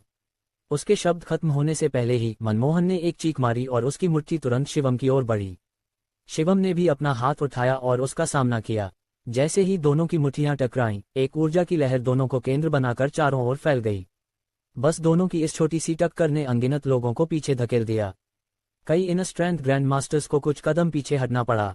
इस तरह की टटोलने की कोई जरूरत नहीं, शिवम ने मनमोहन को छोड़ते हुए ठंडे लहजे में कहा। मनमोहन ने गहरी सांस ली और उसके चेहरे पर एक गंभीरता उभर आई। बस एक साधारण टक्कर ने ही मनमोहन को दबाव महसूस करवा दिया। इसे मरना ही होगा, वरना भविष्य में अनगिनत मुसीबतें खड़ी होंगी। उस हल्की सी आवाज ने मनमोहन के दिमाग में गूंज मचाई। मनमोहन ने और कुछ नहीं कहा, वह शिवम को ठंडी नजरों से देखने लगा। अचानक उसकी हाफ स्टेप मार्शल मार्क्विस की ऊर्जा फट पड़ी। ये ऊर्जा शिवम की ऊर्जा से कहीं ज्यादा ताकतवर थी। इस भयानक ऊर्जा ने लोगों को कांपने पर मजबूर कर दिया। जो लोग कमजोर थे उनके मुंह से खून उगलने लगा। अगर रेहान ने चुपके से हस्तक्षेप न किया होता तो वहां मौजूद आम लोगों के शरीर चूर चूर हो गए होते। हाफ स्टेप मार्शल मार्क्विस के तौर पर तुम वाकई अपने नाम के हकदार हो, शिवम ने मनमोहन को देखते हुए आह भरी। मनमोहन ने ठंडे लहजे में कहा, शिवम तुम वाकई 1000 बार मरने के लायक हो। इतना कहते ही मनमोहन हवा में गायब हो गया। अगले ही पल वह शिवम के ऊपर आसमान में प्रकट हुआ। उसका पूरा शरीर मानो एक तेज धार वाली तलवार बन गया हो और ऊपर से चमकती रोशनी शिवम के सिर की ओर जोर से चली। शिवम के पैरों तले जमीन तुरंत टूट गई और झील की सतह पर अनगिनत लहरें उठने लगीं। ये मनमोहन का एक घातक हमला था। इसकी ताकत इतनी थी कि शिवम भी इसे नजरअंदाज नहीं कर सकता था। Absolute beginning sacred fist. एक सुनहरा प्रकाश तुरंत उभरा और उसने हमले का सामना किया। धड़ाम, मानो एक जबरदस्त टक्कर हुई हो। चमकदार रोशनी इतनी तेज थी कि लोग अपनी आंखें तक नहीं खोल पा रहे थे। शिवम का शरीर एक कील की तरह जमीन में धंस गया। उसके पैरों तले मिट्टी में घनी दरारें उभर आईं। फिर सबकी नजरों के सामने कई मीटर चौड़ा एक विशाल गड्ढा बन गया। बस इस एक हमले से दोनों के कपड़े तार तार हो गए और उनके मजबूत मांसपेशियां नजर आने लगीं। दोनों एक दूसरे को गंभीरता से देख रहे थे। इतना ताकतवर, अगर मैं होता तो शायद अब तक मर चुका होता, एक इनर स्ट्रेंथ ग्रैंड मास्टर कांपती आवाज में बोला। यहां तक कि एक peak inner strength grand master भी इस ऊर्जा के केंद्र में बुरी तरह घायल हो जाता। मुझे वाकई उम्मीद नहीं थी कि शिवम इतना ताकतवर होगा। शिवम गड्ढे से बाहर निकला। उसने अपने शरीर पर लगी मिट्टी झाड़ी और ठंडे लहजे में कहा, अब भी टटोलना चाहते हो? मनमोहन, मुझे नहीं लगता कि तुम्हारे पास बस इतना ही है। क्या वो बस टटोल रहे थे? वो विनाशकारी जादू बस टटोलने के लिए था। इनकी ताकत हमारी सोच से कहीं ज्यादा है। आसपास के लोग हैरान थे। बस टटोलने के लिए इतना बड़ा तमाशा, असली लड़ाई तो कितनी भयानक होगी। मनमोहन ने शिवम को ठंडी नजरों से देखा और बोला, मैंने तुम्हें सचमुच कमाका। शिवम ने ठंडी हंसी के साथ कहा, अपना ट्रम्प कार्ड निकालो, वरना तुम्हें मौका नहीं मिलेगा। इतना कहते हुए शिवम के शरीर पर सुनहरा प्रकाश चमकने लगा। सेंटली बॉडी टेक्निक का तीसरा स्तर इस पल में सामने आया। सुनहरा प्रकाश शिवम को अटूट बना रहा था और एक नजर में वह किसी सुनहरे अमर की तरह लग रहा था। दूसरी ओर मनमोहन ने भी अपनी ताकत छिपाना बंद कर दिया। उसके पूरे शरीर से एक अजीब ऊर्जा निकलने लगी और उसकी छाती पर कई निशान उभर आए। उसके शरीर की ऊर्जा बेहद मजबूत थी। क्या ये निशान स्पिरिट पिल्स हो सकते हैं? शिवम ने भौहें सिकोड़ते हुए कहा। मनमोहन चुप रहा, फिर उसने ठंडी हंसी के साथ कहा, शिवम, मैं तुम्हें दिखाता हूं कि असली हाफ स्टेप मार्शल मार्क्विस क्या होता है। इतना कहते ही मनमोहन पलक झपकते ही शिवम के सामने पहुंच गया। मेरे शरीर से लड़ना चाहते हो? पागल हो गए हो क्या? शिवम ने बार बार ठंडी हंसी हंसी। उसका सुनहरा हथेली एक परवलय बनाते हुए मनमोहन की ओर जोर से चला। स्विश! जैसे ही हथेली मनमोहन के शरीर पर लगने वाली थी, मनमोहन अचानक गायब हो गया। उसकी तेज रफ्तार ने हवा में एक छाया छोड़ दी। धम! शिवम को संभलने का मौका मिलने से पहले ही एक विशाल हथेली शिवम की रीढ़ पर जा टकराए। बस एक मुक्के से शिवम के शरीर का सुनहरा प्रकाश टूट गया। सेंटली बॉडी टेक्निक को भेदने वाला एकमात्र मुक्का हाफ स्टेप मार्शल मार्क्विस का खिताब वाकई इसके लायक था। स्विश! शिवम के जवाब देने से पहले ही मनमोहन ने फिर से हमला किया और बेहद तेज रफ्तार से शिवम की छाती पर प्रहार किया। क्लैंग! शिवम 7-8 कदम पीछे हट गया और उसकी छाती थोड़ी धंस गई। यहां तक कि शिवम का शारीरिक शरीर भी हाफ स्टेप मार्शल मार्क्विस का सामना नहीं कर पाया। धम धम धम! मनमोहन ने मौके का फायदा उठाया। उसका शरीर एक तोप के गोले की तरह हर अजीब कोण से शिवम के शरीर पर टकरा रहा था। हमला साधारण और बिना चमक दमक वाला लग रहा था, लेकिन इसमें विनाशकारी ताकत थी। हर कोई बस मनमोहन की छायाएं और शिवम को इधर उधर धकेले जाने का दृश्य देख सकता था। इस हमले के तहत शिवम और बर्दाश्त नहीं कर पाया। उसके मुंह से अचानक खून की एक धार उगल पड़ी। लगता है शिवम और मनमोहन के बीच अभी भी फर्क है। हाँ, आखिरकार मनमोहन एक हाफ सटेप मार्शल मार्क्विस है और शिवम एक peak in strength grand master. ये अपने आप में कमाल है कि शिवम तुरंत हार नहीं गया। मास्टर, लगता है तुमने शिवम को ज्यादा ही ऊंचा आंका, रेहान के शिष्य ने खुशी जताते हुए कहा। रेहान ने अपनी दाढ़ी सहलाए और उदासीनता से कहा, जरूरी नहीं हन्फ, जरूरी नहीं। शिवम को इतनी बुरी तरह पीटा जा रहा है कि उसके पास जवाब देने की ताकत भी नहीं है। साफ है कि वो हारने वाला है, उसके शिष्य ने नाराजगी से कहा। रेहान ने आगे की ओर देखा और उदासीनता से बोला, देखो शिवम अब जवाबी हमला शुरू करने वाला है। मनमोहन की बेजोड़ रफ्तार वाकई उसे पकड़ना मुश्किल बना रही थी। शिवम को जवाब देने का मौका नहीं मिल रहा था और वह बार बार पीछे धकेला जा रहा था। लेकिन जैसे ही मनमोहन ने अनगिनतवीं बार शिवम पर हमला किया, एक विशाल सुनहरा हाथ अचानक बाहर निकला और मनमोहन की गर्दन पकड़ ली। मनमोहन का चेहरा तुरंत बदल गया। पता नहीं क्यों, उसकी रफ्तार उस पल में अचानक धीमी पड़ गई थी। इसी धीमेपन के पल में शिवम ने मौका पकड़ा और उसकी गर्दन थाम ली। काफी लड़ लिया, अब मेरी बारी है ना। शिवम ने मनमोहन की गर्दन को मजबूती से पकड़ते हुए ठंडे लहजे में कहा। मनमोहन का चेहरा बदल गया। वह छटपटाने ही वाला था कि सुनहरा हथेली जोर से उसकी ओर चला। थप्पड़, एक जोरदार आवाज गूंजी जब उसने मनमोहन के चेहरे पर जोरदार थप्पड़ जड़ा। शिवम के शारीरिक शरीर की ताकत इतनी जबरदस्त थी कि इस थप्पड़ से मनमोहन के मुंह से खून बहने लगा। थप्पड़, एक और थप्पड़। शिवम ने अपनी पूरी ताकत लगाई, एक हाथ से मनमोहन को पकड़ा और दूसरे हाथ से लगातार उसके चेहरे पर थप्पड़ मारता रहा। एक थप्पड़, दो थप्पड़, तीन थप्पड़। थप्पड़ों की आवाजें कानों में गूंज रही थीं और सभी लोग जो देख रहे थे वो हैरान रह गए। ये क्या हो रहा है? एक हाफ सटेप मार्शल मार्क्विस को एक इन स्ट्रेंथ ग्रैंड मास्टर थप्पड़ मार रहा है। अरे वाह, मानो अपने बेटे को पीट रहा हो। हर कोई सांसें थामे खड़ा था, जैसे उन्हें यकीन ही न हो रहा हो कि ये सब हो रहा है। अगर ऐसे ही चलता रहा तो मनमोहन को थप्पड़ों से ही मार डाला जाएगा। इतनी शुद्ध शारीरिक ताकत, ऐसा तो कभी सुना ही नहीं। क्या बस ऐसे ही खत्म हो जाएगा? जैसे ही सभी लोग हैरान थे, मनमोहन के शरीर से अचानक एक काला प्रकाश फट पड़ा। बस करो, एक जोरदार चीख के साथ उसकी भयानक ऊर्जा ने शिवम को पीछे धकेल दिया। इस बीच मनमोहन का शरीर पूरी तरह काले प्रकाश से ढक गया था। उसकी हर इंच त्वचा सबसे गहरे काले रंग की लग रही थी। सूरज की ढलती रोशनी में ये एक अजीब चमक बिखेर रहा था। शिवम, मत सोचो कि सिर्फ तुम्हारा ही शरीर ताकतवर है, मनमोहन ने अपने मुंह के कोने से खून पोंछते हुए गुस्से में कहा। तुम बस एक इन स्ट्रेंथ ग्रैंड मास्टर हो। मेरे जैसे हाफ सटेप मार्शल मार्क्विस से लड़ने की तुम्हारी क्या औकात है? यहां तक कि अगर मुझे सिर्फ अपने शरीर से लड़ना पड़े तो भी मैं तुमसे नहीं डरता। मनमोहन की जोरदार चीख के साथ उसके शरीर का काला प्रकाश और गहरा हो गया। हालांकि भीड़ दूर थी, फिर भी वे मनमोहन के शरीर की ठंडी ऊर्जा को महसूस कर सकते थे। शिवम ने इस काले शरीर को देखा और ठंडी हंसी हंसी। ये क्या बकवास है? अपने शरीर पर गोबर मल लिया क्या?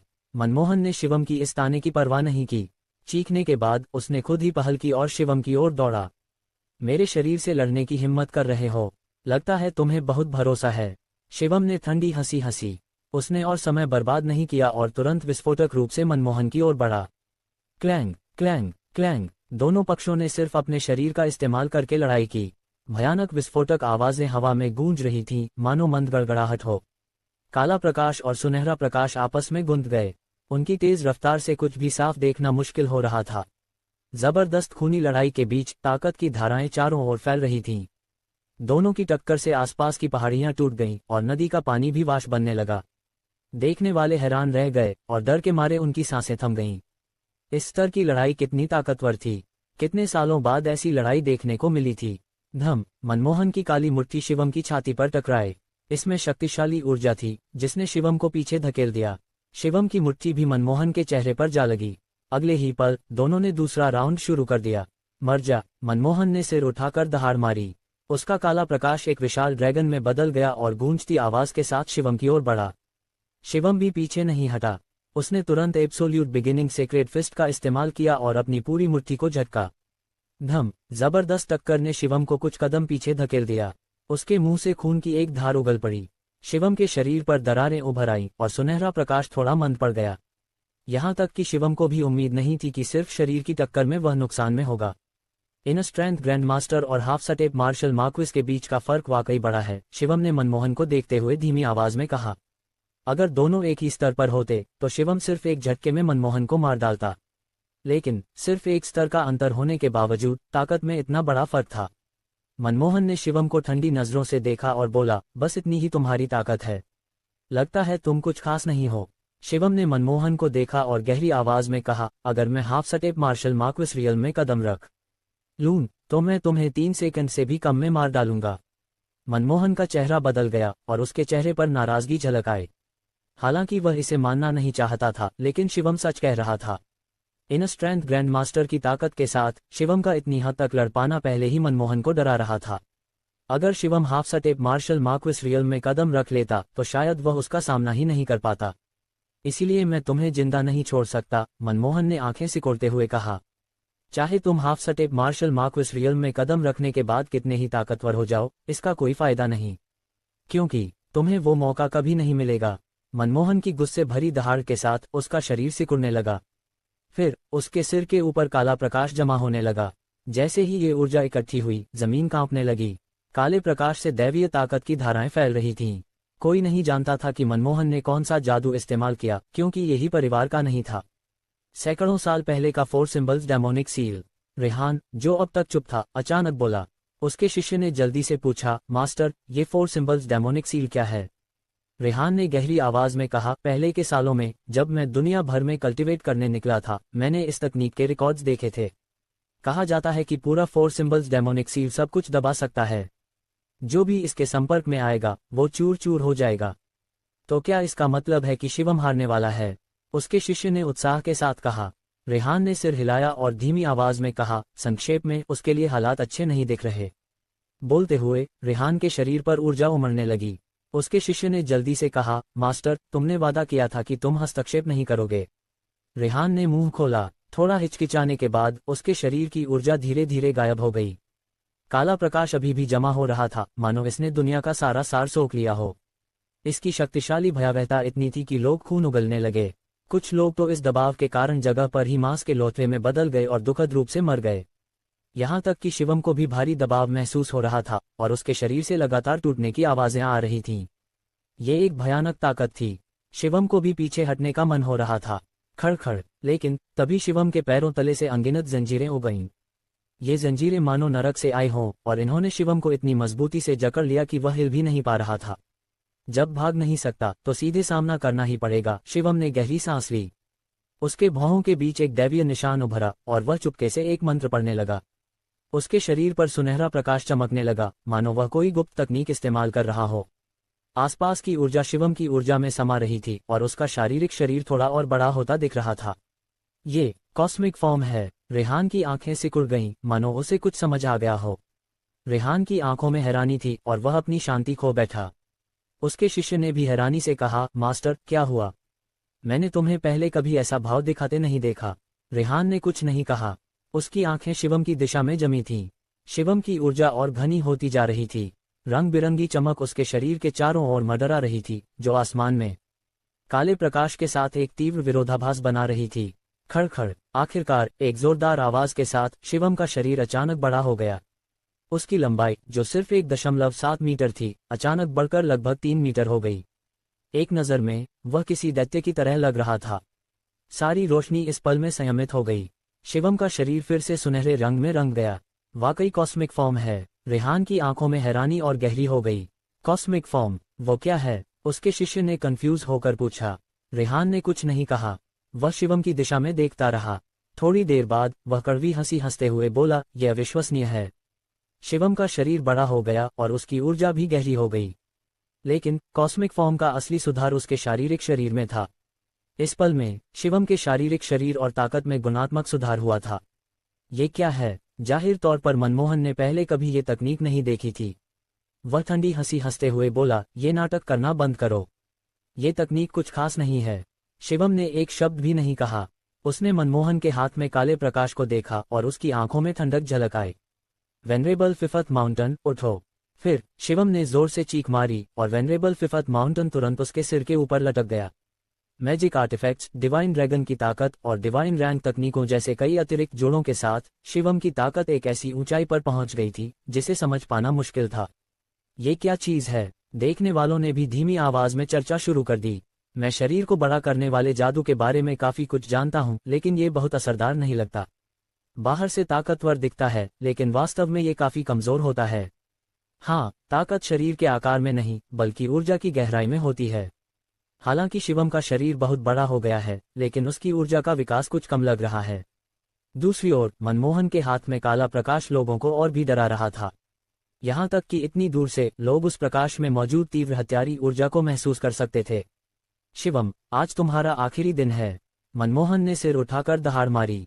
उसके हाथ का काला प्रकाश जोर से शिवम की ओर फेंका गया। जैसे ही यह फेंका गया, सभी के दिल धक धक करने लगे। ये मानो एक उल्कापिंड हो जो भारी दबाव के साथ आसमान से गिर रहा था। यहाँ तक कि एक peak in strength grand master भी इस ताकत को बर्दाश्त नहीं कर पाया और उसने जगह पर ही खून उगल दिया। साधारण इन स्ट्रेंथ ग्रैंड मास्टर्स तो घुटनों पर बैठ गए और इस दबाव को बर्दाश्त करने के लिए जूझ रहे थे। कुछ लोग तो इस दबाव के कारण हवा में ही खून के लोथड़े में बदल गए और दुखद रूप से मर गए। रेहान ने तुरंत अपनी बड़ी हथेली लहराई और एक नर्म ताकत ने सभी को अस्थायी रूप से बचा लिया। और दूर खड़े हो, वरना मर गए तो किसी और को दोष मत देना, रेहान के शिष्य ने डांटते हुए कहा। ये सुनकर सभी लोग जल्दी से सैकड़ों मीटर पीछे हट गए, क्योंकि उन्हें डर था कि वे इसमें फंस जाएंगे। खड़खड़ काला प्रकाश एक गेंद में बदल गया और भारी दबाव के साथ शिवम की ओर लुढ़कने लगा। शिवम का चेहरा गंभीर था और उसकी मांसपेशियां उभर आईं। उसके शरीर का हर इंच पहाड़ों और नदियों को नष्ट करने की ताकत से भरा था।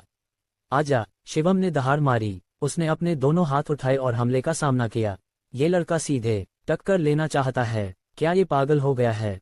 इतनी दूर से मुझे लग रहा है कि मेरी हड्डियां चूर चूर हो जाएंगी। ये सीधे टक्कर लेना चाहता है।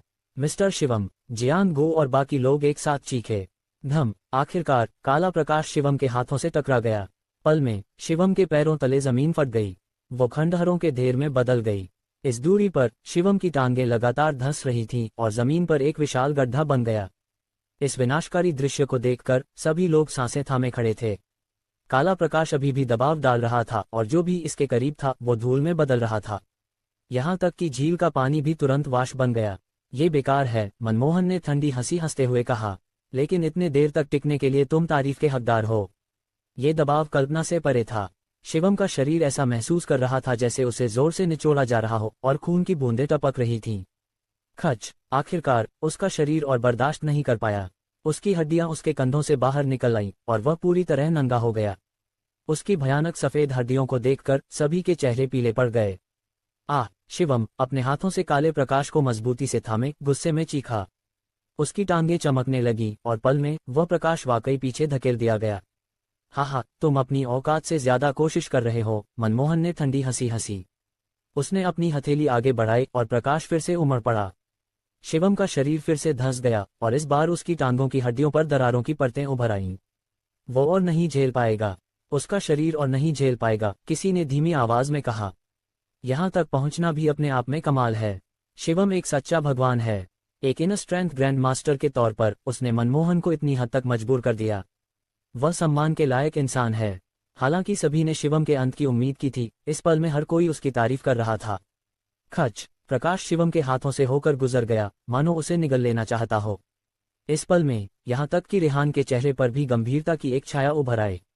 प्रकाश नीचे उतरता रहा। थोड़ी ही देर में शिवम का आधा से ज्यादा शरीर उस प्रकाश में गायब हो गया। मिस्टर शिवम, जुनैद का चेहरा पीला पड़ गया और उसके पीले चेहरे पर दुख झलक रहा था। आखिरकार शिवम का पूरा शरीर उस प्रकाश में समा गया। भीड़ खामोश हो गई और वह जिद्दी सुनहरा प्रकाश पूरी तरह हवा में गायब हो गया। एक बार 4 सिंबल्स डेमोनिक सील में समा जाने के बाद कोई बचने का मौका नहीं होता। कितना अफसोस, रेहान ने हल्की सी आह भरी। वह 4 सिंबल्स डेमोनिक सील को समझता था। ये एक अनोखी कल्टीवेशन तकनीक थी। जब तक अभ्यासी का रियल्म अपने प्रतिद्वंद्वी से ऊपर होता, वह इसके संपर्क में आते ही चूर चूर हो जाता। यहाँ तक कि अगर प्रतिद्वंद्वी इस दबाव से किसी तरह बच भी जाता तो भी वह इसमें समा जाता। एक बार समा जाने के बाद बचने का कोई मौका नहीं था। अगर उसे थोड़ा और समय मिलता तो वह निश्चित रूप से दुनिया बदलने वाला इंसान बन जाता। इस पल में यहाँ तक कि रेहान का शिष्य भी शिवम के लिए आह भर रहा था। चलो, रेहान ने हाथ हिलाया और कहा। हाँ मास्टर, उसके शिष्य ने सिर हिलाया और जाने की तैयारी की। आसपास के लोग भी आह भर रहे थे। आखिरकार रियल्म के मामले में वह थोड़ा कमजोर था। भले ही हार गया, फिर भी ये शानदार था। शिवम का नाम हमेशा जिंदा रहेगा। चलो, अब समय है। सब खत्म हो गया। जैसे ही सभी लोग मुड़कर जाने वाले थे, उस काले प्रकाश की गेंद में अचानक एक दरार उभर आई। एक गुस्से भरी चीख के साथ काले प्रकाश की दरार में एक सुनहरा प्रकाश चमक उठा। 1, 2, 3 अनगिनत चमकदार रोशनी ने काले प्रकाश की गेंद को भेद डाला, मानो अंधेरी रात में एक पूर्णिमा हो जो पूरे आकाश को रोशन कर रही थी। ये कैसे मुमकिन है? इस पल में, यहाँ तक कि रेहान भी हैरानी से